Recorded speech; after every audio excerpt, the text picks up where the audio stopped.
As people enter the forum or the broadcast, welcome to Amplify, and this is Sherif Gemayel from Trufla, our spiritual guru, as I like to say, of all things technology when it comes to insurance. We have Jeff McCann here from Apollo Exchange, right? That's I said right. that right. Yeah, Exchange. I don't know. I always think it's Apollo cover. So apologies to that, Jeff. I screwed up. And of course, we have Jeff Roy here from Excalibur Insurance Group. So this is your panel today, folks, and welcome as we get started. Hope you've had a great opportunity to experience some of the other initiatives that have gone on through Amplify here, and taking time and thank you for taking time out of your Friday afternoon. Hopefully it's sunnier than where I am, and experiencing with us. So our topic today with this panel is forecasting brokerages across Canada. So what does that mean? Are we trying to forecast the industry? Are we trying to forecast change? Are we trying to forecast what the distribution channel, the primary distribution channel insurance is going to do? Well, I think we're going to cover all of that.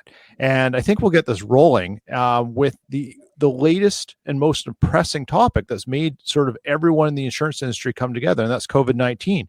So I'm going to go straight to Jeff McCann. What do you expect the outcome of COVID-19 to be, Jeff, as it affects the distribution channel? Yeah, I think that's a great question. I mean, fundamentally, everyone had to learn pretty fast when their storefronts got closed.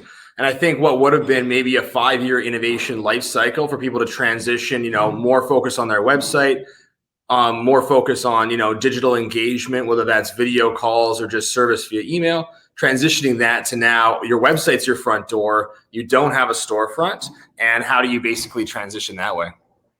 So I think it's going to be, basically everyone got forced that way. And now everyone's going to be looking to say, how do we keep it that way? Because consumers are changing too. Yeah. Sherif, how do you feel about that? Yeah, I mean, Jeff said it perfect. I mean, all of a sudden, all brokers kind of woke up one day and realized that their customers aren't going to be able to, come into their office the same way, transact with them the same way. There was and even how they manage their brokerages internally, was just upended so quickly. Even though this is something we'd kind of been talking about for years, about how the modernization of the industry had to happen, how we had to get more digital. It kind of took this major event to just accelerate it, and now it was something I was talking about on my my presentation yesterday, that their websites now, that is the storefront, that is the new kind of welcome mat for people, and it's more digital now, like that, and there is no going back, and so Jeff said it perfect. Jeff Roy, you've often tried to get people to think of their website as not just a storefront, but as part and parcel of their experience. And one of the phrases you've often used in the past is build your own amusement park or build your own roller coaster. How do you think brokers are going to look at that when it comes to their websites now and that distribution channel? I think they realize how important it is to make sure that their website is loading fast, and more importantly, their brand sticks out. As I talked about in my presentation, people have the attention span of a goldfish, 8 seconds, and you have half a second to get people's attention. And in a COVID world, there's so much stuff flying around. People are overwhelmed with news, fake news, Twitter, Facebook. They get thousands of messages every hour. So it's never been more important for a broker to nail down their message and make sure that their brand shines through on their website in a simple, easy way. And you can quickly tell the brokers that get digital by going to their website and it loading in 5 seconds. And you can see that they haven't used clip art, that they've used clip art. They've actually got pictures of their own staff, not clip art from a generic staff, right? Like you can quickly tell people that have made the journey or on the journey and the people that have not started.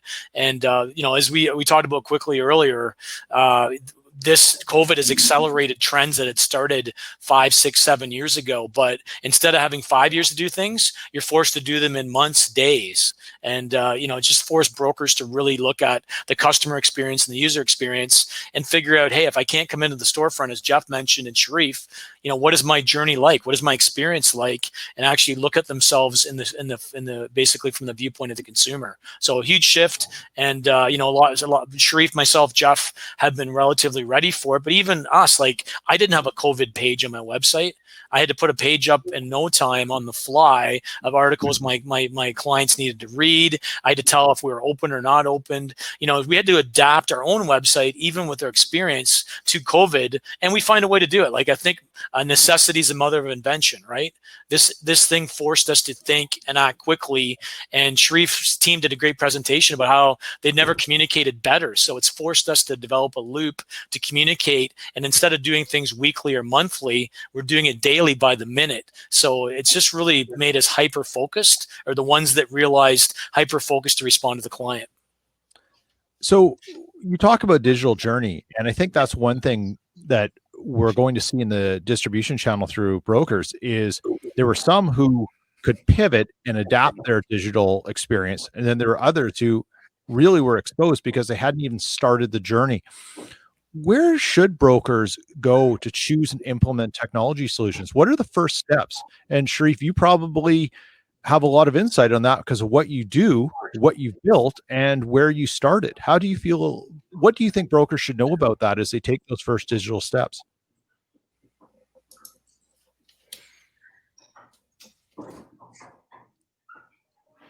Sherif, are you there? We're breaking up a little bit here. I see some movement. Can you guys hear me? I want to make sure everyone can hear me. I can still hear you, Pete. Yeah. Okay. So I think Sherif's just broken up here. We'll come back because he's smiling, he's waving. But Jeff McCann, how about you? What, like, you empower brokers right now through technology? Yeah, I mean,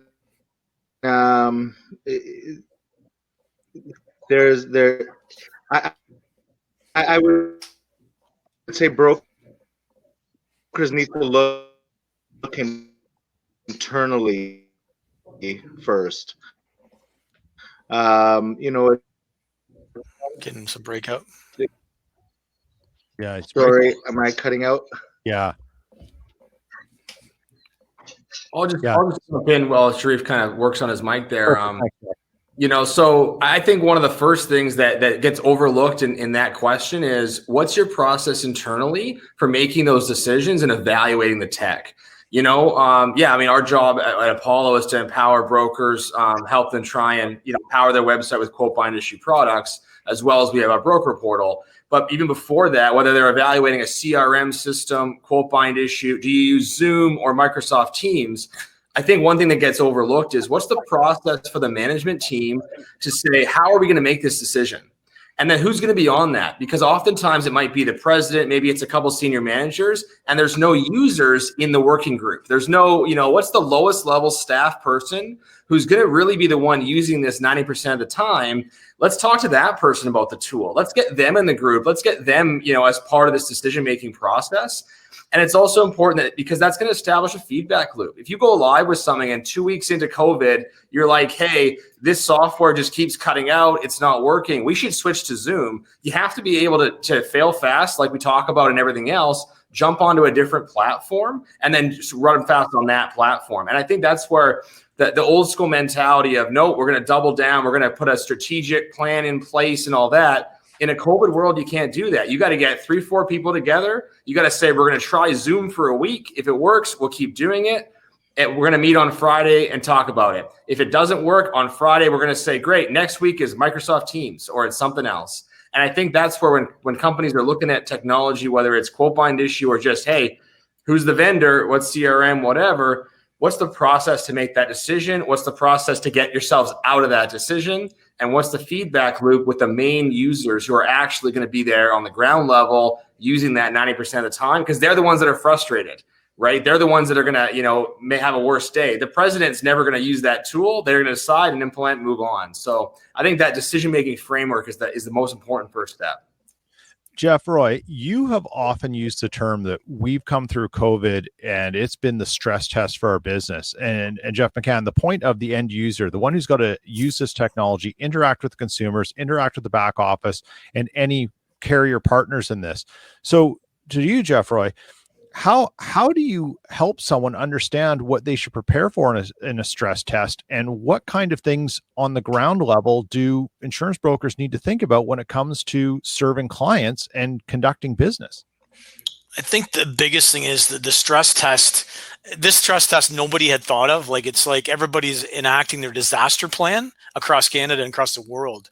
And, basically you didn't know what, if you could get into your building, not into your building. So there's a whole bunch of things that it challenged you on. I know myself, like I was in Mexico when I went from being not a big deal to all of a sudden get the heck home.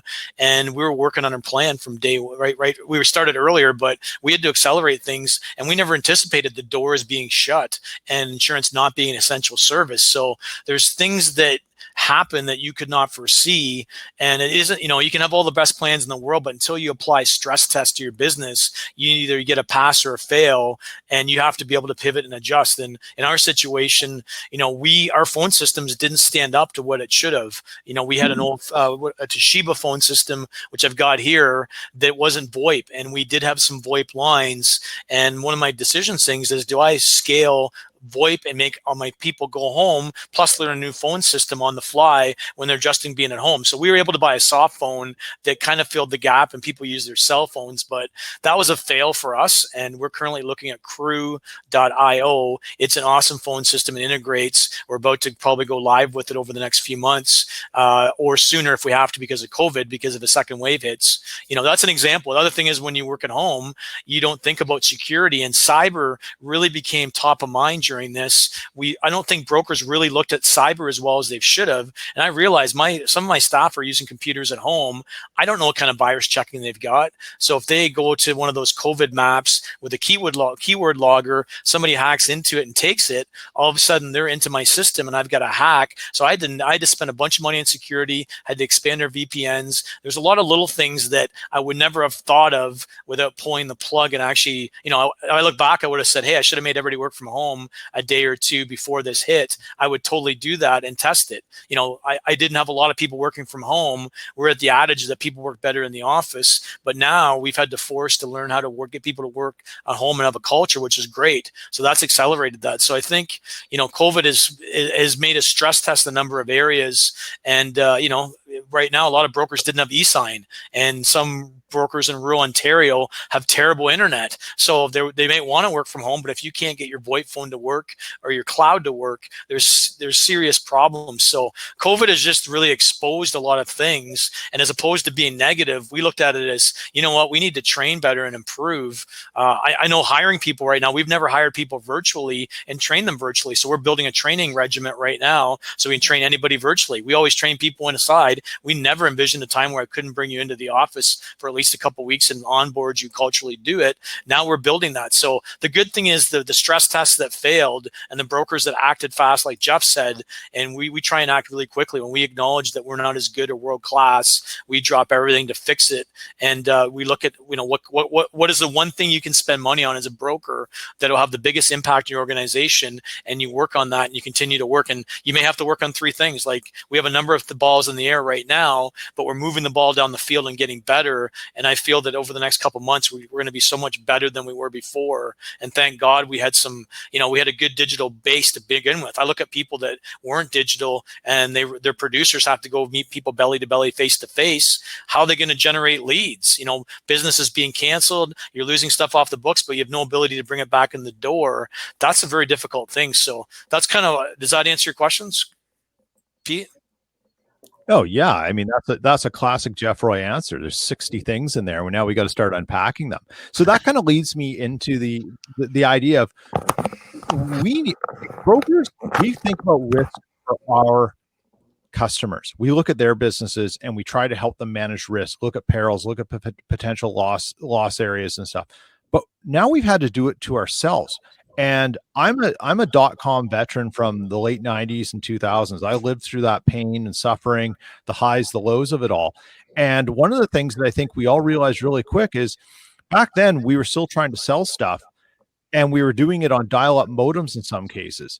We're now in a full broadband revolution, fiber optics, and it's still not enough.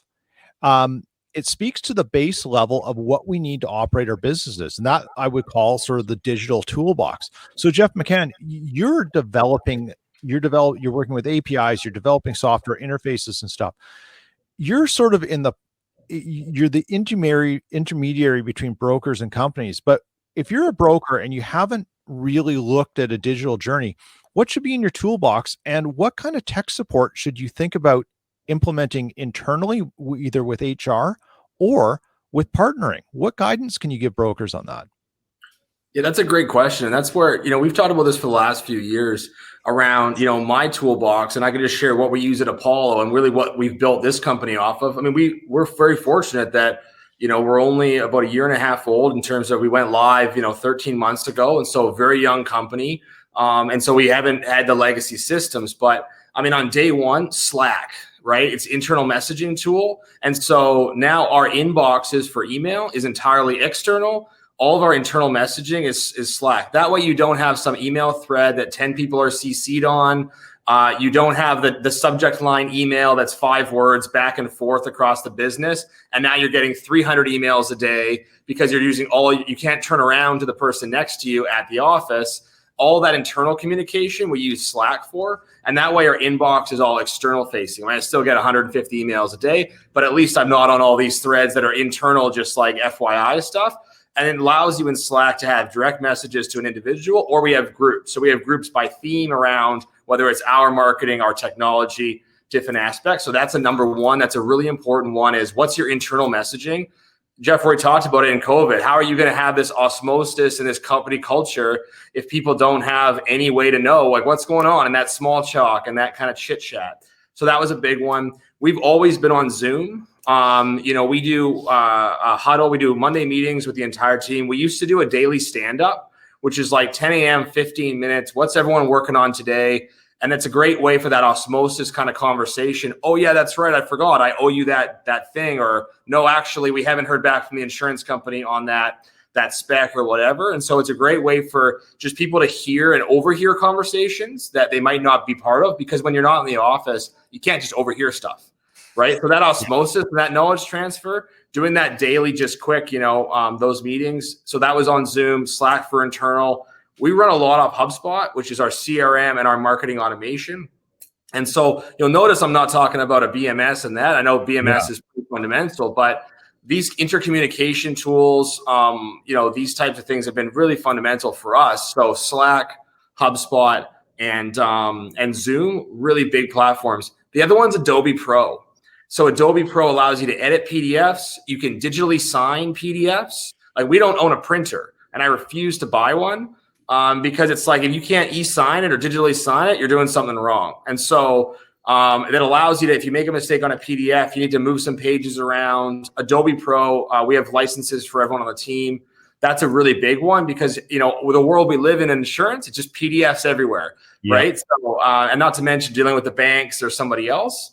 And so Adobe Pro is a big one that allows us as a team to just, interact, sign something, send it back, edit a document. So those are some really cool tools that are in our toolbox that aren't even insurance tools, but they've been fundamental to us being able to, transition for COVID, but also build the company off of those tools. Yeah, it's really interesting that you say you don't use a printer, because insurance has long been the biggest paper suck of industries that has ever existed. It's incredible. And I don't know if any of you follow Jeff McCann on LinkedIn, but he had a very interesting experience talking about, you mentioned banks, and trying to deposit money in banks right now and keep your financial transactions and well-being for your company going. And it's a fascinating thing. If you see Jeff's, follow him on LinkedIn, sorry, is what it was. And go look at the comments. It's a fascinating snapshot of the challenges we face. So in that toolbox, just to jump in, like, the big thing is consumers are now changing. Like, I was happy. We don't deal with a lot of checks. I was happy going into the bank, depositing here and there as it was. Like, it wasn't a big deal for me. There's one 2 blocks away. COVID hits. They closed that branch. They closed the one that's second nearest. And now I'm in a 3-hour lineup. And so it's the same thing for an insurance broker. My mom had to renew her insurance. She went to the storefront. She's like knocking on the window. They won't unlock the door. They're like, call her. So she's trying to get her cell phone going to try and like do this thing, but the person's standing right there and they just refuse to like engage with her. They're like pointing at the sign, call the number. And she's like, I'm right here. I have money. You have insurance. I give you money. You give me insurance, And so like we're losing a bit of that humanity in it, but also the consumers are now like, fine, whoever's going to serve me the best. She actually left that location, that storefront, went somewhere else. And because she was like, fine, if that's how you're going to treat me. But that was an opportunity for this service transition. And same thing with the bank. Like, I was never a consumer that cared much about digital banking. We don't deal with a lot of checks. Now I'm just like, I'm going to change banks because I want to know that someone can serve me when I'm in that problem, because I have to get this money into the bank. Well, in rural Ontario, as an essential service, we'd open the door and help your mom and stay 6 feet away and still help her. So there you go. Well, that's the thing. Like, you say 6 feet crazy. away, like, open the door, whatever it is. Have a conversation, right? You know, it's just. Well, I think in your digital tools, Jeff, as a vendor, brokers need that, but then we kind of have our own layer. I don't know, Sherif, if you want to, now that Sherif's back in, do you want to jump in and share your tool bag from Trufula and from Sharp? You wear both vendor and broker hat, so you have the best of both worlds, right? Yeah, I mean, I obviously missed the context of the of what we're talking about, and I apologize. This is a great example of technology that can fail on you. But yeah, I can just jump in and we're just talking about tools that you have in your toolbox to provide the digital experience through this, right? And you use a lot of really cool tools, Sherif. Maybe just share. Like I use your tool. TrueLeads is one of my tools in my tool bag that you've developed. So maybe share what you do at Sharp. Yeah, I mean, we're looking at everything, and every touch point, every engagement point with the consumer. Everything from, how we interact with them at the outset. Somebody who wants to do business with us, to how they do business with us afterwards, after they're a current client. And the whole idea is all the technology pieces that we're giving is to give the consumer a choice in how they want to interact with us. So going back to Jeff McCann's example, with the bank, he just wanted to deposit a check. Some people want to walk into the branch and do it. Some people want to do it digitally. Some people want to sit in front of our brokers and buy an insurance policy. So we've got to have that ability to do it in person, which you can do digitally. I mean, you can. Here we're having a conference with brokers from across the country, kind of face to face, but digitally. Or maybe they don't want to talk to us because, they're buying insurance, and that's one of the things we were talking about yesterday. And it's a big underlying thing that we have to remember. We sell a product.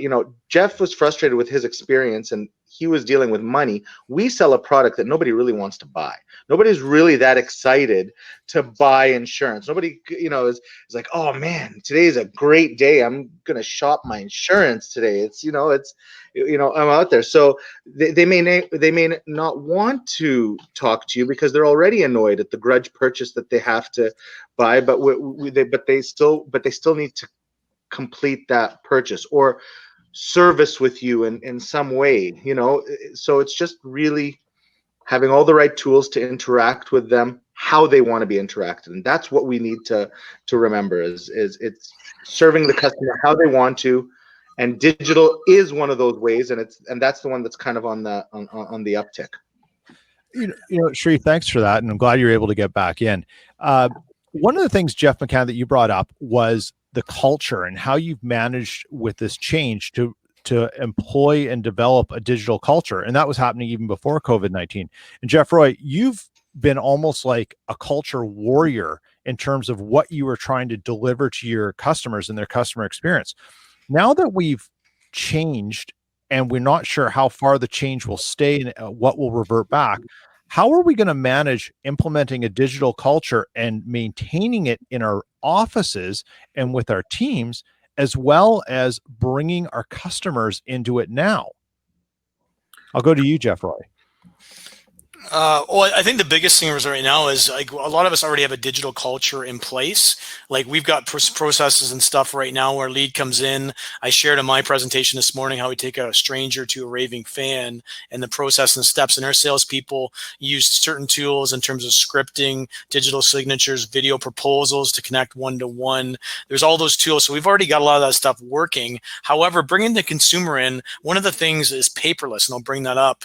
The consumer paperless ship. Some people said, Sherif will say it's already left. I think it's in the harbor, and we're trying to navigate it to the right island right now. And Sherif and I agree that we think brokers should control that experience and make sure that we have a mobile app or a portal. And Truthful has got an excellent product. CSR24, they have a product. There's a few solutions out there, but we have to start bringing our clients into a digital world and move them. And there's kind of two different ways. Do you put a gun to their head, or, I wouldn't say gun to the head, but you're going to tell them, or you're going to ask them. There's two different ways of doing it. And depending on your culture and where you live in Canada, you may take different approaches to doing that. So I think we've been doing digital with some parts of our population, and we're probably a prime example. We're a legacy broker that adopted digital. So we do both. We've adapted to a traditional client and a legacy client under the same brand.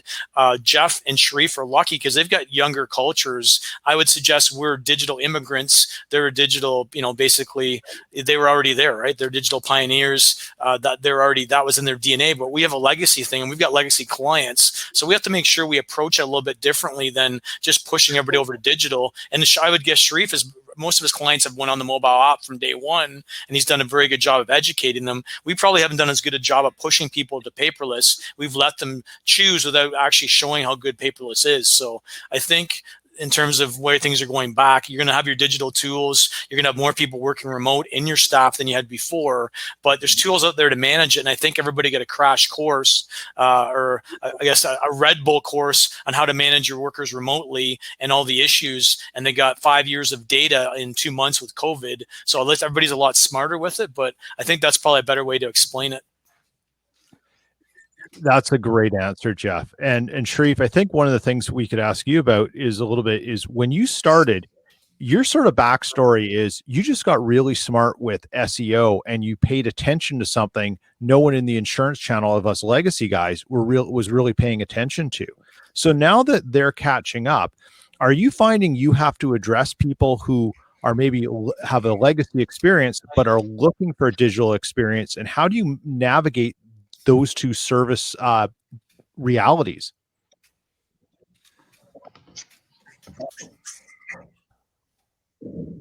Okay, I think we've had another technical glitch, and we're back to talking about how broadband really isn't as good as we thought it was in 2020. Sherif, you're frozen up for us, I think.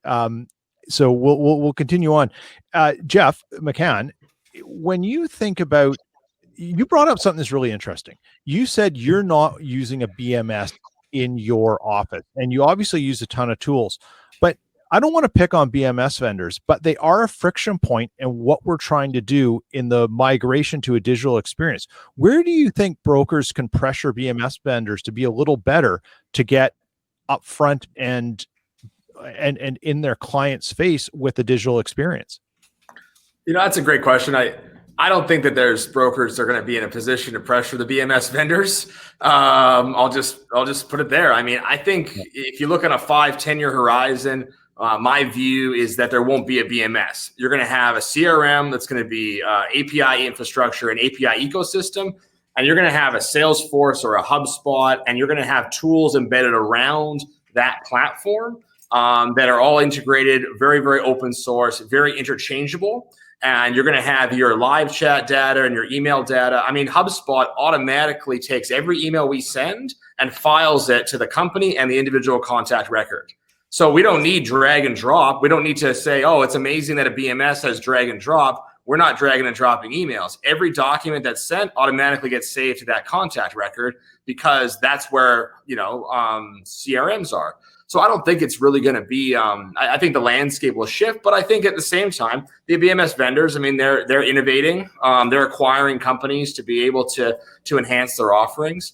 I mean, just to flip back to Jeff Roy's commentary around customer service and that, I think the other thing is that no one really has talked about in this conversation, but largely around COVID and the digital transition is, it's a competitive advantage for staff. Right? There's a huge hiring problem right now in the industry. We've got the oldest average age of any financial service. You've got a lot of people retiring out or looking to retire. How do you transition your book of business from a senior producer to someone that's younger? How do you build a younger producer? But if you're someone that's saying, I want to go into insurance, which is not really something that people get up in the morning and really come out of university saying usually, all right, I'm going to go into insurance. Well, am I going to go to the company that has legacy systems, all this friction, don't have team meetings, can't interact internally? Or am I going to go to a company that's like, great, you're on Slack, you have a CRM, you're on social media. You're going to start looking at those things from an employer brand as well. So I think that, yeah, it's important to engage our customers digitally and focus on transitioning. But now this is the new normal. This isn't, okay, COVID's going to end. Now it's going to be, how do we bring young people into our organizations? How do we create that employer brand? How do we make it a great experience for our staff? Not just like to be comfortable and frictionless in their day, but then how do they interact? Are you doing happy hours? Are you doing team stuff? Or how do they get your values? And how do they get that vibe from the rest of the team? How do you mentor them? And that's where it's like internal focus on those technology tools is equally as important as the external focus.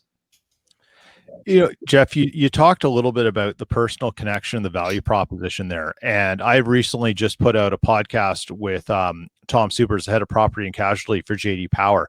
And he says that this might be the best time for the personal value proposition of brokers and agents ever in recent memory to do things, as long as you're employing the right tools and tactics that customers want to experience. Jeff Roy, you've been at the forefront of that to deliver customer tools and experiences. What kinds of sort of digital sales and service model and risk analysis should brokers be doing when they develop this stuff so that customers are getting the best experience? Well, first of all, I guess they have to first of all look at, any tools or technology. And we talked about this briefly, but I'll just bring it back is as a broker, you have to look at what is the return on investment. People are inundated by shiny objects like, hey, I'm TikTok. Woo. I can do this cool video. And you know what? There's a spot for TikTok. I'm not saying that I see a lot of funny stuff, and I'm personally not a TikTok user, but I see stuff. That's great. So you have to make sure that if you're using any technology, you need to look at what is the return on investment, and can it do one of the things. I look at certain KPIs. Is it going to make my people more productive? Can they do more in an hour? Can they be more efficient? Can they do more with less?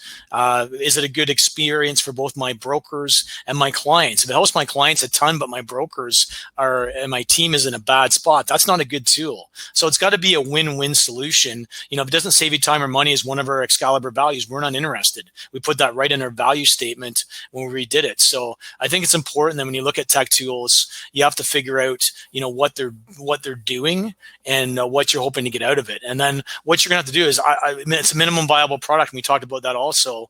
If you wait, enemy is or perfection is the enemy of progress. There's too many people going, I'm going to launch this as soon as it's perfect, which never happens. So you need to get some of these out in the street, get quick feedback, fail fast. Or as I say, launch, fail, learn, fix. You got to take all your lumps, make it better. And it's about version 4 or 5 a lot of times. The good, real magic hits, like how good was DOS 3.1? Wasn't amazing, right? But it turned into Windows. Things evolved, right? But they kept sticking with it. They kept getting better. As long as you're putting the human effort into making it better, and you're getting feedback from your clients. Like if you launch it, but you never ask anybody, my wife will agree. I'm not a great mind reader. So if you're a mind reader, good luck, right? If you're trying to look at external signs, the mighty net promoter score, or actually feedback from a focus group, or, other people, and also other brokers are good, but remember, your broker lizard brain pops up and you can't help yourself. So you look at, your eyes are jaded.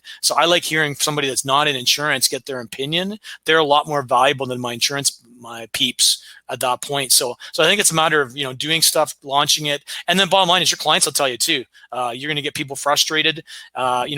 People are upset. It used to show up, they would tell 10 or 20 people. Now it shows up in a bad review on Google, Facebook. It goes all over the place. So the risk of failing has never been greater, but the time to take a risk has never been now. So we have to balance that risk of doing it, building that experience, putting yourself out there. If you're an artist, and just like all of us have done, if you're doing a speech, you're putting yourself out there when you go on stage, and you're taking a risk that people will reject you. They don't like what you said, but you know what? You're doing it because you love to do it. You're passionate about it, and you're willing to put yourself out there. Brokers and agents need to put themselves out there. As I pointed out in my presentation, we're in the business to protect and manage risk, but yet nobody wants to take any. They want to get through the turnstile of life and evolution with somebody else's push. They want somebody else to bake the bread, but they want to quickly eat it, but they want somebody else to grind it out. And people like Jeff, myself, and Sherif, we're grinding it out. We're on the rock face. We get beat up. Like, I always often say, if you're in technology insurance and a goaltender, you need skin like an alligator. You have to have thick skin. You have to be able to stay positive, and you have to grind through it. But that's what you have to do. So that's how I feel about it. Yeah, I mean, I echo that. I mean, we talk about a lot. Like, what's the problem we're trying to solve? We'll be, we're going to build some. I mean, we build technology in-house, right? So we're going on about some feature, or we're like deep in the weeds on this real, like, it's idea. And then we got to step back and say, what are we actually trying to do here? Because there's 1,000 ways to solve it. And oftentimes people start with the solution that's the first idea, and and then they run with that, and they don't step back and say, all right, what we're trying to do is allow a broker to, press a button that does this with the lead. And we're not, instead of saying, oh, we want a blue button, no, it should be a red button. It's like, okay, just take a step back. What are we really trying to solve? What's the problem we're trying to address? Talking about your KPIs, like, how is this going to actually impact that problem? Is it incrementally better? Are we just changing it? It's funny. Like, it's important to stop sometimes, because you can get all this momentum, especially in like a team meeting. Everyone's like, rah, rah, rah, we're going to do this. Like, what are we really trying to do here? Like, I see people with chatbots and that. It's like, are we trying to not talk to our customers, or are we trying to talk to our customers? Like, really what we're trying to do is make it easier to talk to our customers without them picking up the phone. That's the problem. There's a lot of solutions for that. I think that's perfect, Jeff. Like, you got to start with the problem. Like, I think one of the issues we have right now, and I'm on the CZO Initech committee, and I'm meeting with the companies. We're talking about all the pain points and friction together before we jump into the technology and the solution. And half the problems we're starting to find out, if we actually communicated, we could solve them without technology. It's that simple. And then once we figure out what we're trying to solve, then bring the vendors in. Too many times a vendor comes in, look at me, I solve everything, and you take their solution to solve your problem without thinking about the problem. So bang on the money, Jeff. Let's start with the problem and evolve. I think that's a great point. Yeah, there's a lot of vendors and a lot of people out there when it comes to solutions who pretend to be the IBM universal adapter. Go Google that, and that's a good story. And if you know what it is, it should give you a chuckle. But that's a really good point about where the friction points are. And Jeff McCann, you brought this up about when users are the ones who experience the friction from the decisions others make. And there's a lot of communication problems that happen in this industry. Your managers or your vice presidents of operations to sales and marketing, they meet with the company reps, and they're talking about something that the end user is experiencing. But the people who fix that between the broker and the carriers, they're not in the conversation. The ones who need to actually talk are the IT people, the user interface people with the carrier, and the people who are in the brokers in the front line who are dealing with the customers. And we're not having those conversations. And I think that's a really good point. And Jeff Roy, I'm really glad to hear that those are kind of things that are being noticed at the CSIO level, because that is a very key element in how we're going to fix problems, because there are a lot of solutions being touted that aren't necessarily all in one as they're claimed to be. Well, that problem's just so big. Yeah, right. It's like, people come to us all the time and say, "Hey, Apollo, can you build me this thing?" Right? And it's like, we don't do that. So, and the story we always tell is, you go into Starbucks and you say, "Can I have a cheeseburger?" They're like, "No, like, we sell coffee and we're really good at it, and we'll sell billions of dollars in lattes. Maybe you get a croissant. We don't sell cheeseburgers somewhere else." And it's hard as a vendor, but also as someone who's eager about tech and a broker. It's like, what's the problem? How do we solve it in a very narrow way? And you got to be willing to say, we can't solve problem number 2 through 5. Those are different problems. We're going to solve this very specific one. Here's the situation. Here's the solution. Let's get the feedback. Let's manage our KPIs. We can't solve 10 more problems. Let someone else deal with claims problem. An app for that uses AI. Let someone else do autonomous vehicles. We're going to do, quote bind issue products. We're going to manufacture great digital products, a great broker experience. Someone else is going to do that next thing, because there's so many problems to be solved. Like Jeff Roy said about VoIP phones. I'm not trying to pivot Apollo into VoIP phones. We're trying to focus on what's the problems that we're solving. What are those friction points? And I think management sometimes has a tough time with that, because they think there's some universal adapter solution, and there isn't. And that's where these ecosystems start to be built, where it's a BMS is going to be this set of problems. But a CRM will do different things. A marketing platform will do something else. A social media platform, a TrueLeads. It's really different problems we're solving. And then how do we build an ecosystem around that? And I think one of the things too is you have the law of unintended consequences. I knew we needed a new phone system, and I knew we needed to get on the VoIP. I was reluctant because I didn't want a bad quality. But when I was looking at phone systems, and again, COVID fast tracked it. But I was looking for a system. I wanted a system to look at the unstructured data, the phones, and convert those phones into scripts that could be analyzed by machine learning and AI, and actually identify staff members that weren't saying certain scripts so we could use it for training purposes. I wanted sentiment analysis. I wanted integration with my BMS so activities are done. I waited. We just never found anything. And I waited, and this COVID pushed me over the edge, and then I mysteriously found Crew. So it's funny, but if you put yourself out there and your problem out in the universe and you communicate with people, you're going to find the right person that's going to help you solve it. And I think that's why we need to have a better, more courageous dialogue. We need people to get in the room. And I see things being driven by brokers now, not being pushed onto us. There's a shift that's happening, and people like myself are saying, please make us part of the conversation. Let's solve this problem together. If one of the three parties solves a problem, if the vendor and the company solve it and don't include the broker, we have a whole bunch of friction points. And I've got 35 million cases of that's happened. And if you leave somebody out of the three legs of the stool, it's going to be bad. So it's important that if we start working on stuff together and you start working on the problems, you start solving other things, and many hands make light work, and 5 or 6 people can see it differently and bring something amazing to the project. So I'm starting to see Canada connect, and if you can see my jersey in the back that's got Canada, US brokers and agents, we're all fighting for the team on the front of the jersey, not the name in the back. And it doesn't matter about who gets the credit. It's about getting stuff done and helping a rising tide floats all boats. That's what we got to go. So I see Sherif's back on the line. Sorry. Yeah, he's back in here. So I'm going to just sort of make a comment here. I think what you guys have both said is that when we look at our business models of where we derive our revenue from as insurance brokers, we can't be all things to all possible customers. You have to carve out your niche. You have to focus on where your best opportunities lie, where you have the best chance of success, and go after those and be the best in there. It's obsess and do less. You've got to be really good at the things you can control and manage rather than trying to be all things. And I think you have to look at your technology that way. You can't be all things as an insurance broker by just adding more technology. And Jeff, your idea of saying, no, I can't build that, or I'm not going to make a cheeseburger if I'm Starbucks, because that's not what I do well. That's really important. And I think a successful brokerage knows exactly what they do well, and they keep improving upon it rather than trying to do 100 things well.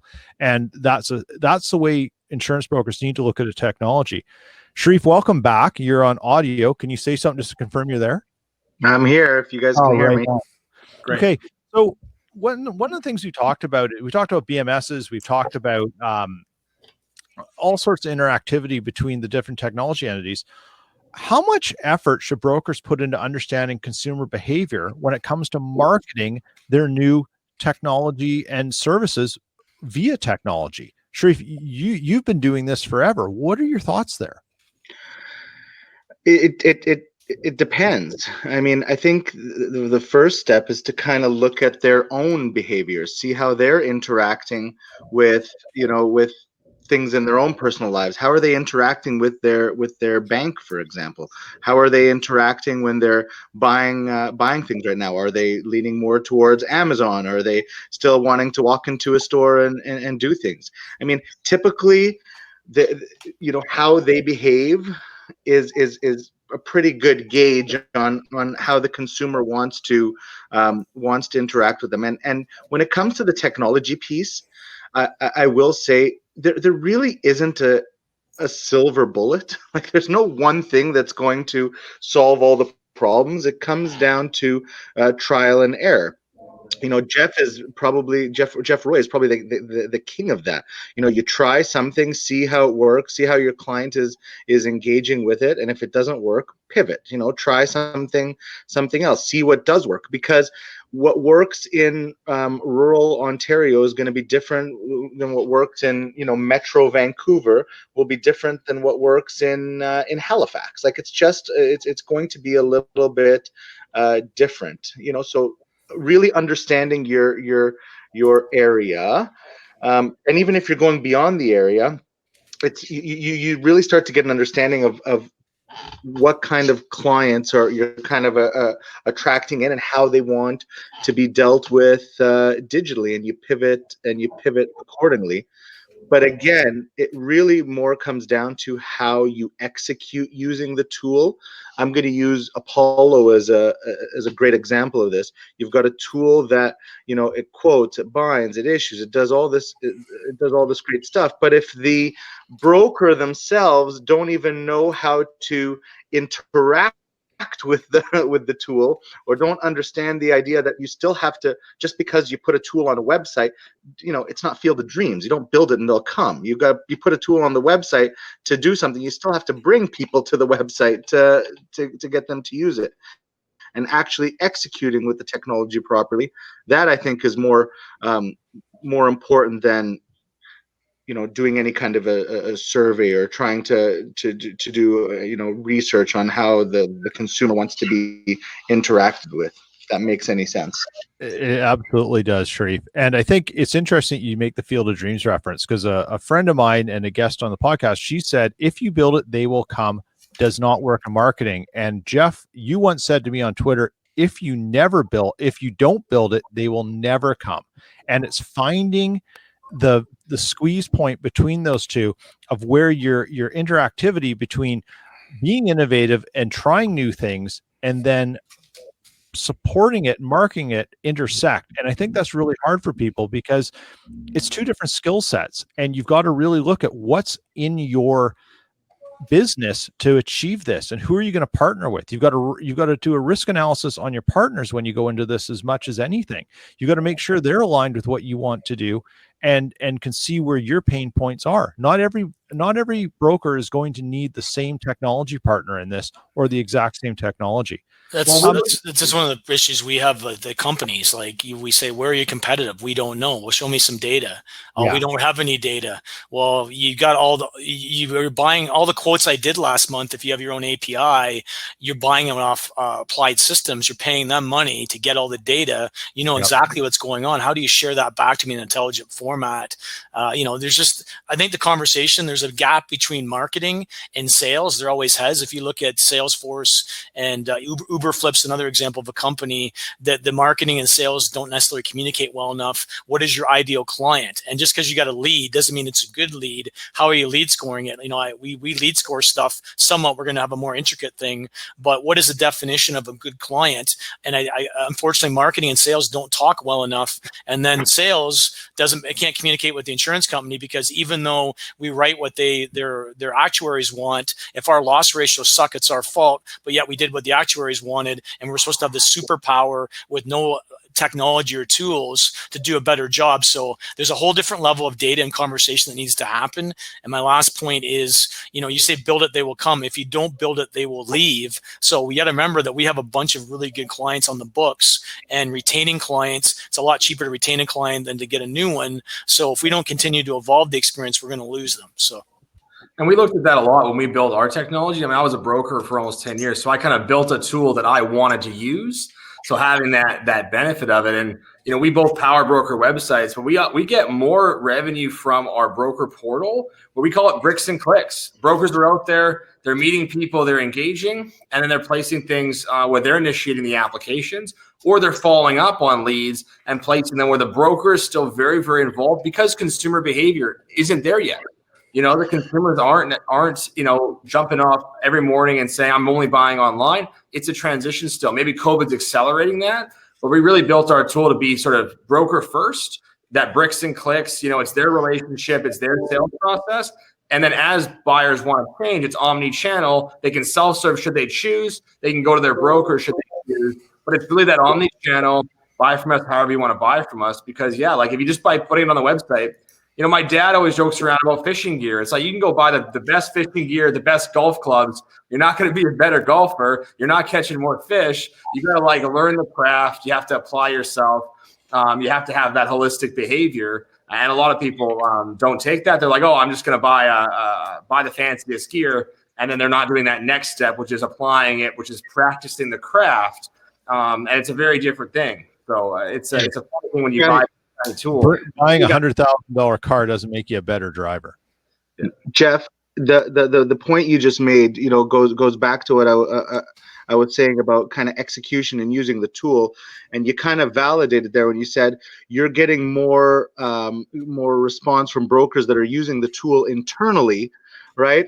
When they're out in front of clients or quoting, making that experience better even for them. It's not necessarily just about improving the experience for the consumer. If you can use digital tools to improve the experience for your brokers internally, they will then turn around and give a better experience for the consumer as well. We're constantly thinking about how to improve the experience for a consumer, but really it starts with us.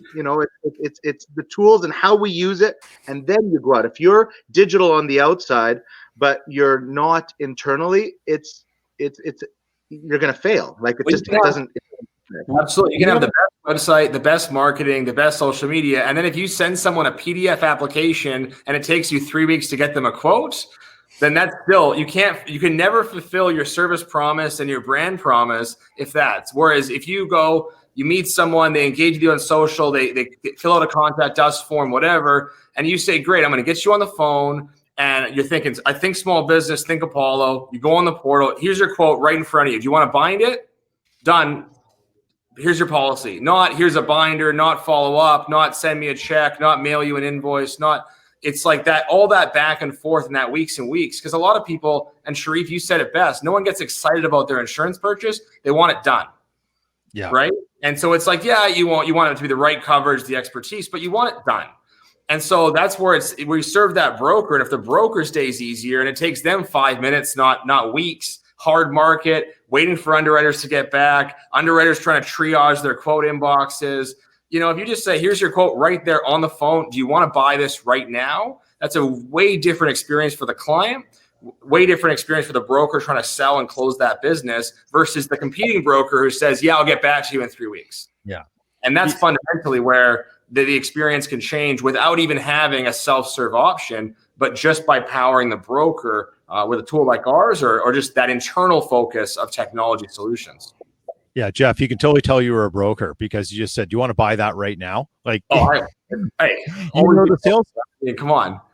But we haven't talked really about why the back office is so important in the value proposition.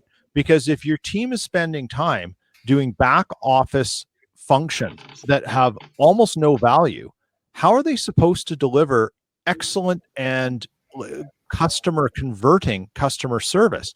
And Jeff Roy, you've mentioned that you turn customers. Sorry, go ahead, Sherif. I was going to say I'm pretty passionate about that one. The back office piece, because I've seen it too many times. The brokers will spend so much at the outset. They'll run campaigns to drive leads. They'll have great websites and whatever, and then the experience is broken internally. I will be the first to say right now, if you look at the Sharp Insurance website, we don't actually have like a home and auto quota or anything like that in. We've got a great experience to submit the lead, and then we kind of take over digitally internally and how we interact with the consumer. Now, we are going there now because there are amazing tools and experiences like Apollo that can complement what we're doing that wasn't kind of there previously. But we put a big focus internally on making sure our back office is digitized, that we've got that great experience, and then pushing it outwards, right? You're just a really hollow digital shell if you're focusing on the outside and not on the inside. And that's the struggle we have with a lot of the vendors, the existing vendors in the market, is that they're not giving us the tools that we need to optimize our brokerages digitally internally. Everyone just keeps looking kind of external. Oh, that's great. Thanks for jumping in there, Sherif. I want to circle back to one thing because it was a neat term, and I've heard you say it a few times in the past too, Jeff McCann, and that's a feedback loop as you do things. Can you kind of just explain what that is to the audience and then sort of how you get out of it? How do you identify it and how do you get out of it? Yeah, well, the key concept there is to be able to establish mechanisms to be able to collect feedback from the user. So that might be from your customer, and that might be from your staff. And so is that a survey? Is that a regular meeting? Is it you're going to have a group of super users that you're going to engage with as a steering committee? And so it's saying, well, what's the mechanism to formalize feedback? All right, we're going to launch XYZ initiative. And then every Friday at 1 o'clock, we're going to meet and we're going to talk to 5 users about what's going on with them. We're going to document the feedback that they have for us, and we're going to use that information to make changes. Implement change number 1, implement change number 2. And we're constantly now building a cycle where that customer or that user is telling us what they think of that experience. So it's crafting the right questions and crafting just formalized mechanisms. The other thing is we know our frontline staff every day, the walk-in traffic, we know that they'll be frustrated with some quote or some tool, whatever. Every single day they're frustrated. Management, once a year in a performance review says, oh, tell me about how things are going. And that's their only opportunity to say, yeah, well, actually the button's broken on that printer, so I have to walk 30 yards, or I have to change floors to go get a file, or I have to, and no one knows that it takes 35, 40 minutes to do some very basic process because there's no feedback loop between decision makers and management and the frontline users. And so that's what it is. It's formalizing feedback and then iterating, formalizing the feedback, iterating, and that creates a loop of information. And you can iterate all you want, but if you're not navigating it by getting more information in real time, you're not going to be able to implement change. So that's why we talk about feedback loops with our users. We've got a ton of great brokerage users, and we love hearing, don't go away and be frustrated. Oh, that thing sucks. No, send me an email. Tell me, call me, tell me why it sucks. What do you want it to do? We go back with our engineers, we go back with our team. We want to implement something to fix that. Implement those changes. Is that making it better? That whole fail fast. What's a failure if you're not getting information? What's a success if you're not getting information? You need that feedback loop. Jeff Roy, one of my favorite expressions from you is fail, first attempt in learning. And what have you learned through failure as you've gone through some of your initiatives and products? And how have you addressed failure? Well, I said, I think the reason we've learned a lot in the digital thing is we failed more than most people because we tried more things. So I never, every time we learn something new, it makes us wiser. I don't even know where to start on this, but we have a culture that it's okay to fail. Don't make a mistake on coverage or an E&O claim. That's a different conversation. Don't violate a value in the organization. Those are things. But hey, if you try something that doesn't work, or we take a risk, we're happy to take risk. And if you look at like the stock market, if you invest in 10 stocks, 5 may do nothing, 3 may disappoint you, but 2 may, like Zoom and Shopify, may kick ass during COVID, and it may make your portfolio right. So I think the first thing is make sure you create a culture to do it. We've had a lot of failures. Like, I got to say that, we have struggled with our quote bind and issue solution. We drove traffic and we just couldn't convert people, and we just didn't have that feedback or iterate loop quick enough with our product, right? That's an example. Jeff hit the nail right in the head. If you update things once every quarter, and, I got to say with my BMS vendors in the past, they might have launched things once or twice a year. Whoop-de-doo. I'll never forget that we missed a critical deadline in Ontario. We didn't get our updates 2 months late because our updates in Ontario didn't jive with their release schedule. So it cost us thousands of dollars, and my support fee went up 5% that year, like it does every year. And a critical deadline was missed, but that I was supposed to that's okay and accept it. Right. So as an example, so there's just a number of failures. And I guess the biggest thing is if you fail and you don't learn anything and you do it again, the definition of stupidity. So you have to make sure that you're actually learning something from it. There's data, you've actually documented it, and you've actually looked at we call it an autopsy of blame. The body's already dead. We can't bring it back to life, but let's look at it. Let's learn from it and make sure this never happens. And I think more organizations need to have those autopsies. And I love the way Jeff's doing it. He's got an agile autopsy without blame. There's dead bodies flying around regularly, but you know what? They're saving lives the next week, and they take what they learned from their failure into the next initiative. And it's not one thing; it's 20 things to make you a professional athlete. Jeff was saying he played NCAA football. You know, he's a really good football player. You know, for you to go up through those levels, it's not one skill; it's 20 little things.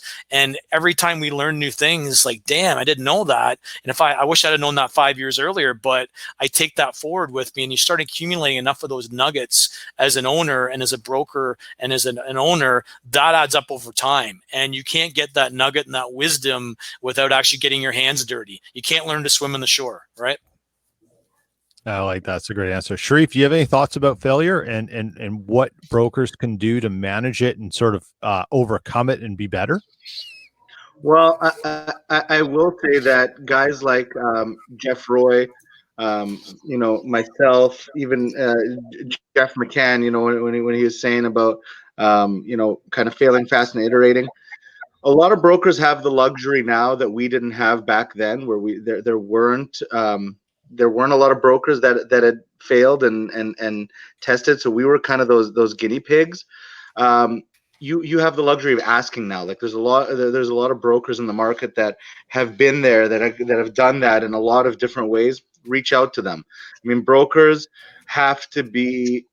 we need to be helping each other out. Brokers need to be, you know, brokers need to not look at each other as just direct competitors, but actually, you know, helping out for the betterment of the broker channel, especially in certain lines of business. So sure, you definitely do things, fail fast, but if others have already done it as well, you can learn. You can get there faster by asking and seeing their previous failures and what you can do better.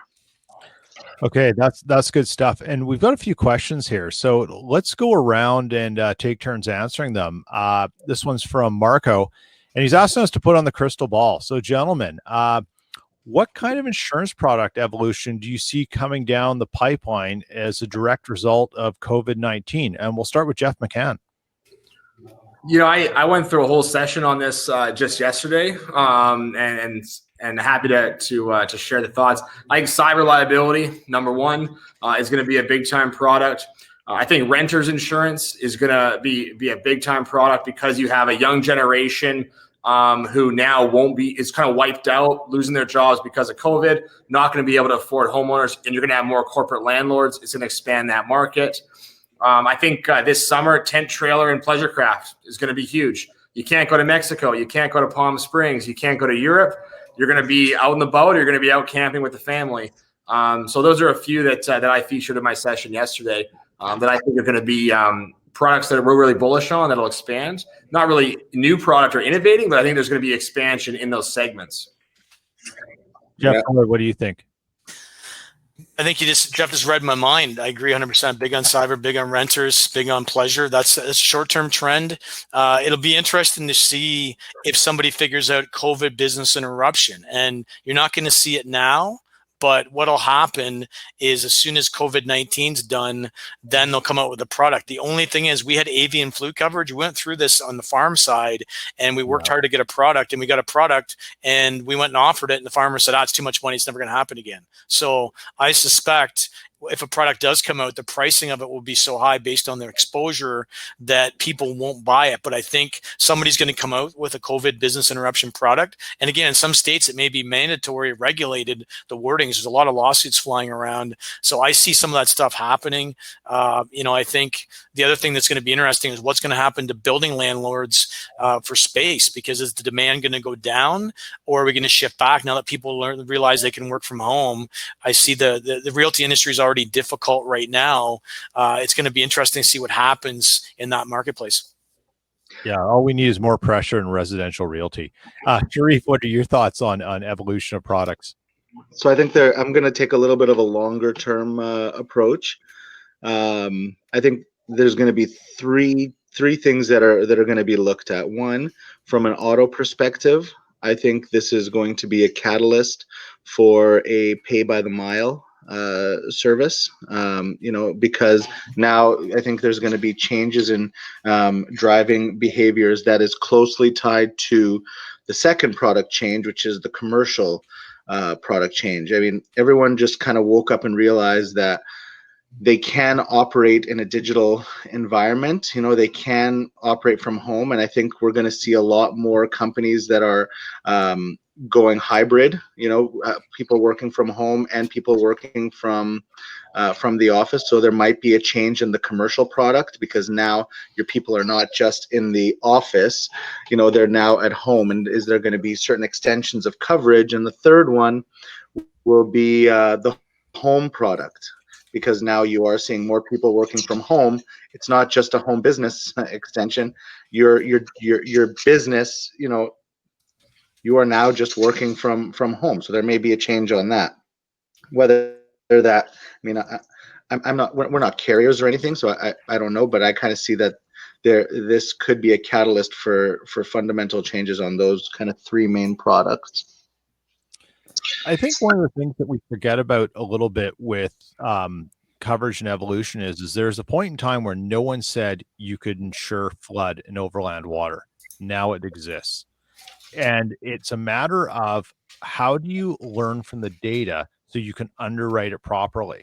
And I don't think a lot of insurance companies really thought about how to underwrite it properly until they started looking at that this is going to be something that wasn't going away and they had to start dealing with it, or perhaps governments are going to force it on them and through regulation. And I think that could be the case with COVID too. They just need to look at the data. Asking an insurance company to pivot really quick on BI for COVID right now is next to impossible. But in 2 years, they might have learned something that they can do it in a certain capacity. And I think that's the part that is probably frustrating for insurance brokers and people like yourself, Jeff McCann, and Sherif. And what you guys do is that you're far more nimble than our traditional carriers. You guys are able to change things really quickly, and it's hard to get a large insurer with enterprise systems, multi-layers of company and information and people and approval to change quickly. And do you think that is the hindrance to really changing products and the delivery model? Are our carriers, because of their size, a problem? I think that's where investment really comes in. I mean, you look at it's been hundreds of billions of dollars invested in InsurTech for a reason. And you're looking at reinsurance companies starting their own VCs, making very large investments. I don't like the word disruption, but I think whenever, to Jeff Roy's point, whenever there is demand or whenever there's a need, someone's going to step in and fill that. And there's eventually going to be a price point that meshes between the risk transfer solution, and the cost of risk, as well as the claim scenario. So I think whenever there's an opportunity, someone's going to have capital flow into it. To Sherif's point, if you can find the data around it, you can sort of start manufacturing and innovating product. But I think that's where it's going to be. It's going to be a reinsurance company who recognizes that there's an opportunity, there's a risk transfer solution to go into a market, and they're really going to back a startup who's solving that problem, a startup that's focused on aggregating data, that has a unique positioning. We call it flow data. We see every single application between every single consumer, broker, and insurance company flows through our platform. So whether they bind or not, we still aggregate and collect a ton of data. No, not to the same scale as other providers that are out there, but there's going to be someone who goes and says, I'm going to quit my job at XYZ insurance company. They're too slow. I'm going to start a company. I'm going to get it backed by venture capital, backed by a reinsurance provider, and we're going to go innovate to solve that. Like, to Sherif's point, we've seen pay by mile. There's demand. There's a concept. There's capital that will flow there. You'll see the same thing in product innovation, whether that's around COVID, business disruption. I mean, think about it. There's entire startups focused on cyber. 20 years ago, that wasn't a thing. So in 20 years, why wouldn't there be a startup that says, we're going to offer a business interruption product that also is a business interruption risk management tool or risk management database that complements that product? We're seeing it in cyber. Why wouldn't we see it at some point on the horizon in these other areas? Because whenever there's capital, it'll flow to opportunity. Okay, we got one other question here from Julian, and his question is, how can you help people recognize the need to adapt to new technologies as opposed to sticking with what's worked in the past. So I think we'll send it off to Sherif. How do you create a culture of adaptation and innovation rather than being stuck in the past? Well, I guess it starts from the top. It starts from the top of the brokerage. If the leaders, are embracing the technology and are constantly kind of showing internally that they want to change how they're doing things and not be stuck, not say, well, that's how we've always done it, then that will change the culture internally at the brokerage.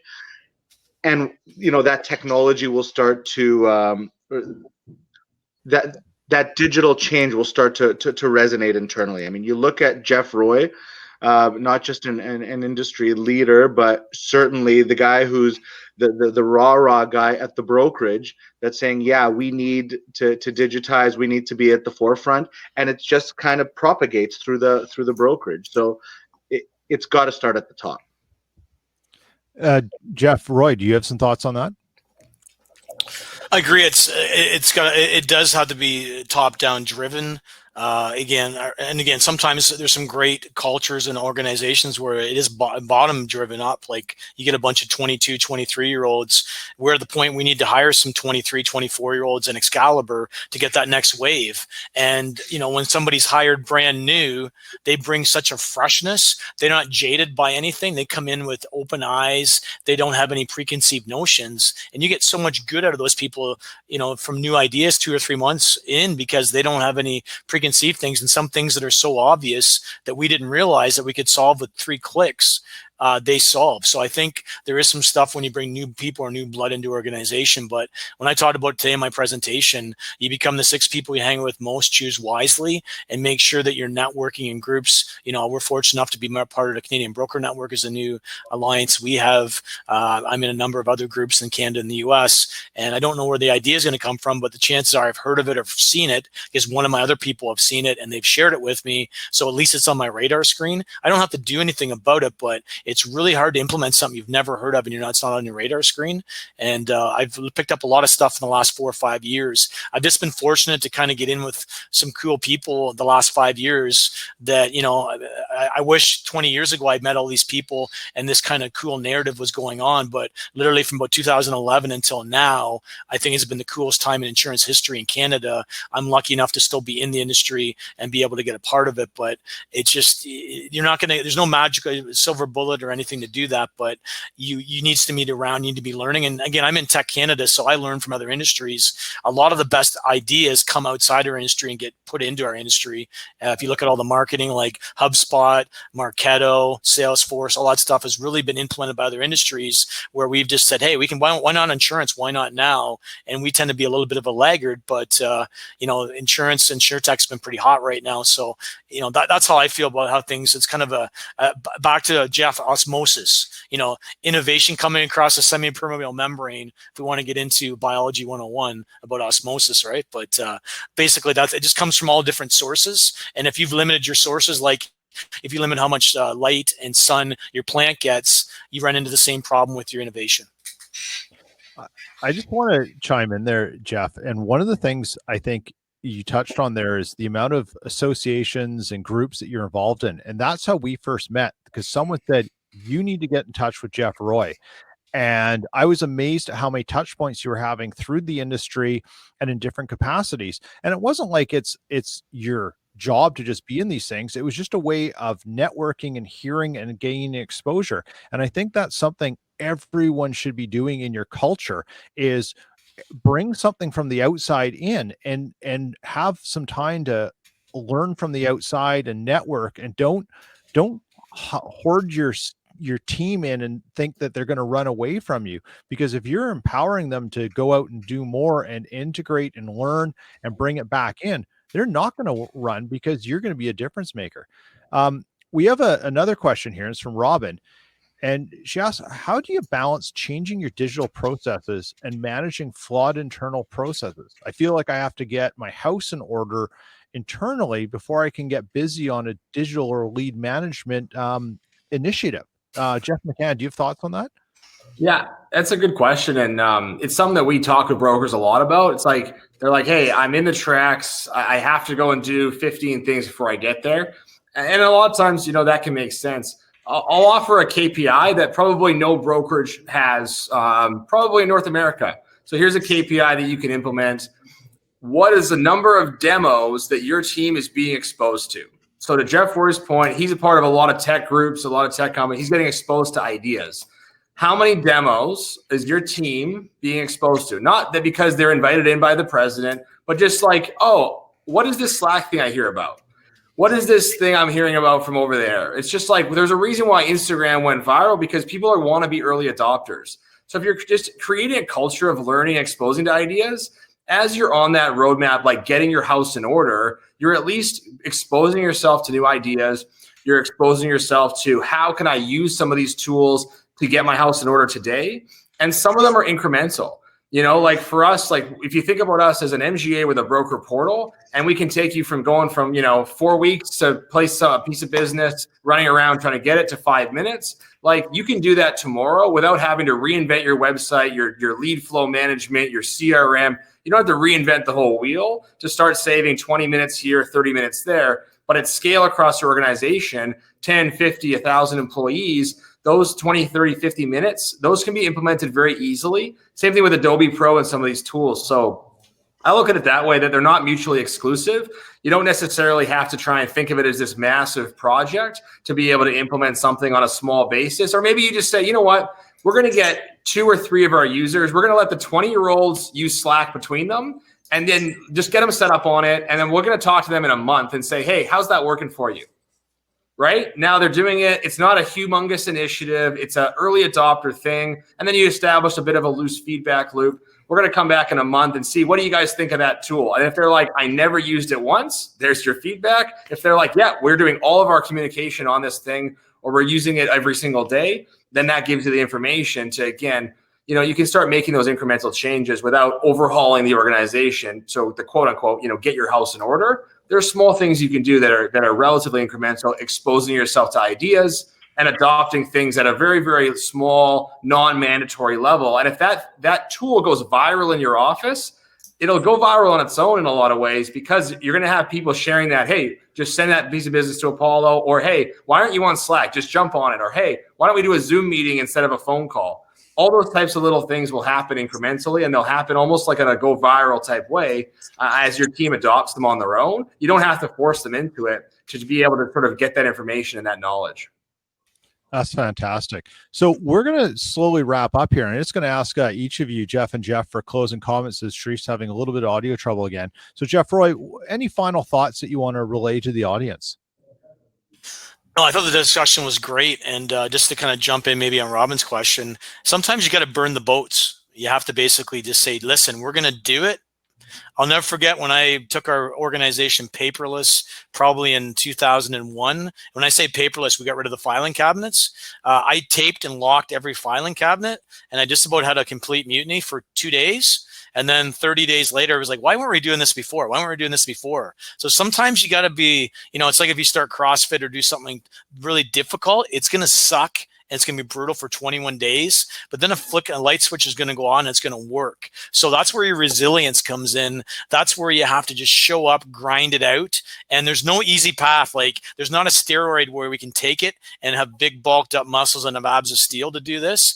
It takes cumulative gains, and you have a bunch of little gains, but they add up into all of a sudden massive action at once. It's not a magical switch. You just don't all of a sudden wake up the next morning, it's working. It's all this period over time, and you'll feel like for a while you're not going anywhere. You're like a duck and you're running underwater and you're not moving, but then you look back after 6 or 7 months and you're like, wow, look what we got done. But when you're stuck in the middle of the grind, it's very taxing. You're gonna have some long days. You're gonna have the odd cocktail at night to have your insanity checked, but that's about the only advice I can offer. But just embrace the experience. There is no finish line. You're never going to arrive. As soon as you think you're going to arrive, You're going to get whomped when you get soft. I think 50 Cent wrote a book, The 50 Laws of Power. Talks about a drug dealer, and basically as soon as you get soft, somebody's there to whomp you. You watch the TV on Netflix, Queen of the South. There's always somebody there waiting to eat your lunch, and you have to be on top of it. You got to stay ahead of stuff. You got to be nimble, but try and have a little bit of fun along the way, even when you're grinding. So, Jeff McCann, you got any closing thoughts for the audience? Yeah, I mean, I'll echo two things that Jeff said. One is just make it incremental, break it into smaller pieces. What are we doing this month? And if you're achieving something small month over month, that's exponential over time. Just break it up. What are we going to do this month? What's right in front of us this month, this quarter? Break it into small pieces. It allows you to iterate a little faster, it allows you to be nimble. I'd say number two, focus on the inputs, right? The output is, I'm a digital broker. The input is, what are we looking at today? I'll echo Jeff's point around, sometimes you need to have a whiskey, have a cocktail, have a sanity check. But, I think if there's number one big takeaway, it's sometimes just get out of your own way. We have so many brokers that are like, nope, we're not touching or talking about anything for 5 years because we're on this project. Or same thing with carriers. We're going to build an API. It's going to be ready on whatever horizon. We're not talking about anything. And fair enough. I get that mentality, but sometimes it's just like, you got to get out of your own way a little bit, because you're going to have staff that are going to leave your business because they don't want to stick around waiting for you to go on this big, huge journey. They want to be able to go and use Slack tomorrow. They want to have a Zoom call. If one of your staff wants to do something, drop your ego. Like, what's the worst that can happen? You turn it off, right? You turn it off. Backing out of so many of these initiatives, it's pretty low cost in a lot of cases. It's pretty low time. It's pretty low friction. It's okay if a few of your staff are using Slack. It's not going to break your business. Let them go try it if they want to try it. Let them try Apollo if they want to try it. It doesn't have to be this massive thing. Just get out of your own way. Let your team drive some of the innovation too. As an owner, you don't have to hold the whole thing on your shoulders. Let the team drive it. Let them kind of rise that. And you'll be surprised, I think, with the cool things that can come out of that. I think one thing, just before we ask Pete what he got out in his reflection, live in dog years. 1 year is 7 years. The way things are changing, it's not really, you're getting more done in a year than you would in 7 in the old world. So live in dog years. Pete, what did you pick up? What are your thoughts and reflection? And by the way, great job of emceeing, hosting, and unpacking things like only you can. But what did you pick up? I think one of the things that you guys have been really poignant about is pick a problem and solve that, then move on to the next one. And the other thing is bring lots of different people into your conversations so you get different ideas. And I think the one thing I always ask our teams is, how can we do this better? And sometimes better for the next 2 years becomes what you did 4 years ago, because things change around you that you can't control. But as long as you're asking, how can we do this better? You're always going to create a culture of innovation, and you're going to test ideas. And that's all you have to do to start. And I think that kind of goes back to Robin's question. But I'm going to wrap it up here because I'm getting some instructions offline. So Jeff, thank you very much. Sherif, if you're still there, I know you're having some audio problems again. Thank you very much for inviting me on.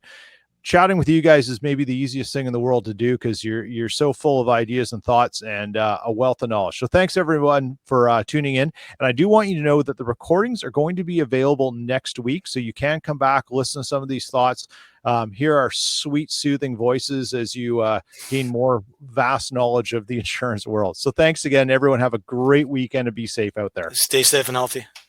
Thanks, everybody. Thanks, Pete.